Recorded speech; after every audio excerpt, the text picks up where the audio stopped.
আইনে আর একটা জিনিস থাকা দরকার, যেটা আমাদের দেশে সত্যি সত্যি আছে বলে অন্তত অনুভূত হয়। সেটা হলো যারা আইন প্রয়োগের দায়িত্বে, তারা যদি আইন প্রয়োগে কোনো ভুল করে, ইচ্ছাকৃত ভুল, এবং তারা যদি অন্যায়ভাবে আইনের ব্যত্যয় ঘটিয়ে জনগণের উপর নিপীড়ন চালায়, তাদের শাস্তির বিধান কোথায়?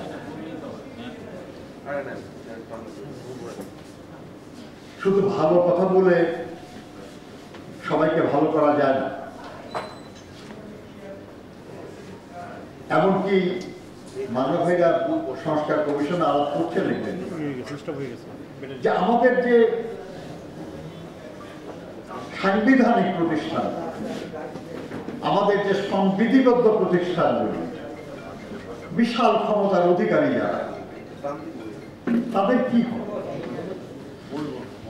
হয়? তারা পদত্যাগ করে কিংবা তাদেরকে অবসর দেওয়া।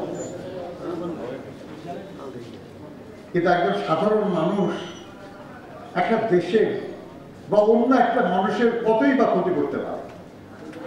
কিন্তু যারা বড় বড় পদে বসে আছে, যারা বড় বড় দায়িত্ব পালন করছে, তারা তো এই দেশ এবং দেশের মানুষের অনেক বড় ক্ষতি করতে পারে।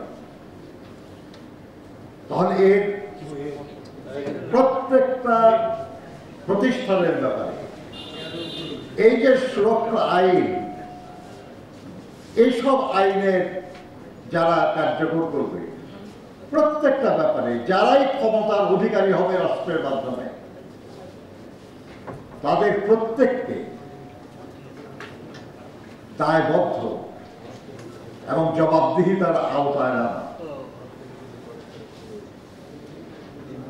আর সে কারণে তারা যদি তাদের দায়িত্ব পালনে অবহেলা করে কিংবা অপরাধমূলক কোনো কাজে যুক্ত হয়, তাহলে তাদের জন্য শাস্তি হয়, সেই বিধানও যেন প্রত্যেক আইনে থাকে, এরকম একটা দাবিও আমাদের থাকা দরকার। আর না হলে আইনের ভাষা যত সুন্দর করি, আমাদের যত আকাঙ্ক্ষা আমাদের আইনের কাগজে, কাগজ বলছি আমি, লিপিবদ্ধ করি, এর দ্বারা সাধারণ মানুষের কল্যাণ হয় না। প্রিয় সহকর্মীরা, আমরা এই বাংলাদেশের মানুষ ভাষা আন্দোলনে জীবন দিয়েছি, সাহিত্য শাসন, ৬৯-এর গণঅভ্যুত্থান, ৭১-এর মহান মুক্তিযুদ্ধ, ৯০-এর ছাত্র গণঅভ্যুত্থান এবং এই ২৪-এর জুলাই আগস্টের আন্দোলন গণঅভ্যুত্থান, অনেক অনেক জীবন দিয়েছে। মুক্তিযুদ্ধের লাখো মানুষ জীবন দিয়েছে, বিভিন্ন আন্দোলনে হাজার হাজার মানুষ জীবন দিয়েছে। জাতিসংঘের রিপোর্ট অনুযায়ী গত ১৫ বছরে ১৭০০ বেশি মানুষ গুম হয়েছে।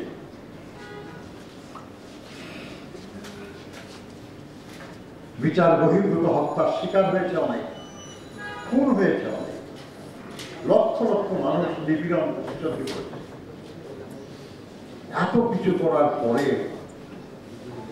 আমাদেরকে আলোচনা করতে হয় এমন বিষয় নিয়ে যেটা নিয়ে আলোচনা করা উচিত না, করার দরকার না। অসঙ্গতি নিয়ে আলাপ করতে হবে কেন? যারা দায়িত্বে আছেন তারা অসঙ্গতি করবেন কেন? যা ন্যায্য তা করবেন না কেন?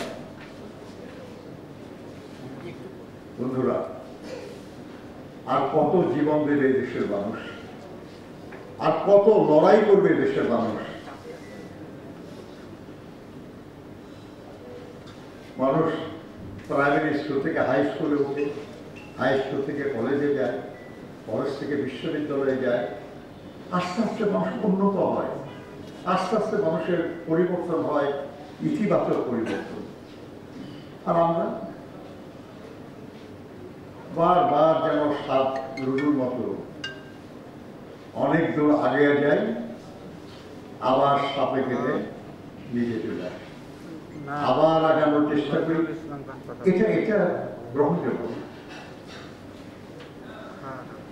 আমাদের এখানে অনেক সংগ্রামী নেতৃবৃন্দ আছেন, আমি আশা করব যে শুধু এটা মজা যে বাংলাদেশে এখন সবচেয়ে গুরুত্বপূর্ণ যে কর্মকাণ্ড চলছে সেটা হল ঐক্যমত্য কমিশনের কাজ। অনেক বিষয় নিয়ে আলোচনা হচ্ছে, কিন্তু যে বিষয় নিয়ে আজকে আলোচনা, এই নিয়ে তো কোনো আলোচনা নাই কেন? তার মানে ওখানে যা হচ্ছে তার মাধ্যমে রাষ্ট্রের জনগণের বিরাট পরিবর্তন হবে। কিন্তু এখানে যে বক্তারা বললেন যে যাদের পরিবর্তন হওয়ার কথা তারাই তো নিরাপদে থাকতে পারবে না যদি আইন এরকমই থেকে যায়। এই নিয়ে তো কোনো আলোচনা নেই। সরি, এইভাবেই চলছিল, চলবে বা চলতেছে, আগামীতে যাতে না চলে সেই জন্য আমাদের সচেতনভাবে কাজ করতে হবে, এগিয়ে যেতে হবে। আপনাদের সবাইকে ধন্যবাদ।